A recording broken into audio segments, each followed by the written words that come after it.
حدیث کې راځي رسول الله فرمایي جامع صغیر کې مروي د ابن کثیر کې چې کم سړی اکثر وخت نه کې رسول الله فرمایي دا ګوره بزا ویری دا منافق دی منافق انسان به کړه تیاری کې دیلا دا خبرم کړي وا چې د سورې کهف د ورسنی د آیتونه ویل وختي و د کېدل قیلوله کول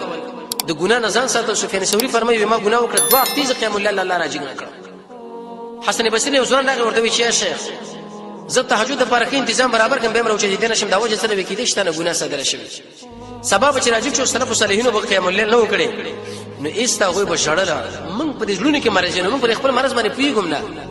چې به تاسو ته وکړي چې ولې جاړي من کې دې شي پرون ګناه کړی الله بیګر شپې روچت زیات خوراک نه ځان ساتل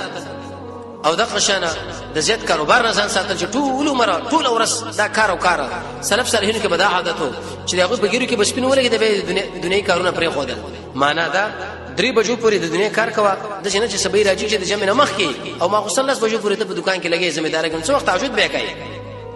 3 بجو پورې دا کار ما زیګر پورې دغه نور ستل الله له وخت ورکول چې بدن له استراحت حاصل چې د شپې په خپل ودرې کی د اخرت سوچ یو غلام ټول شپه الله له ولاړ مالک ورته د ورځې کار کې د شپې ودرې کې خطو ودکیږي کنه ما د اخرت سوچ خوب لنه پریدي د الله مخې له ودرېدل 50000 کال ورځ سختي الله ما سره بغیر ترجمان نه خبره کوي خوب موږ سره بیغه مخلک سره ما خامه ما خصل موږ ودی خوب می خراب شو خوب می دار خوب می غره خوب می هغه بالکل سم گردان موږ د خوب نه جوړ کړی وجدل چې موږ سره دا سوچ نشته اقایتونه او حدیث مطالعه کول په کار دي چې هغه قیام الليل په باره کې راغلي د سلف صالحین او صحابه تاریخ پرې کې قتل په کار دي زمای د شمالي جرمانه کېده چې زبر د شپې تهجد کم کوو منکله سبب 3000 روپۍ صدقه کم ته به ګوره کوي کني کوي شیخ الاسلام ابن قیم فرمایي د زیات جمانم ځان ساته ځکه د انسان د عذرات را نه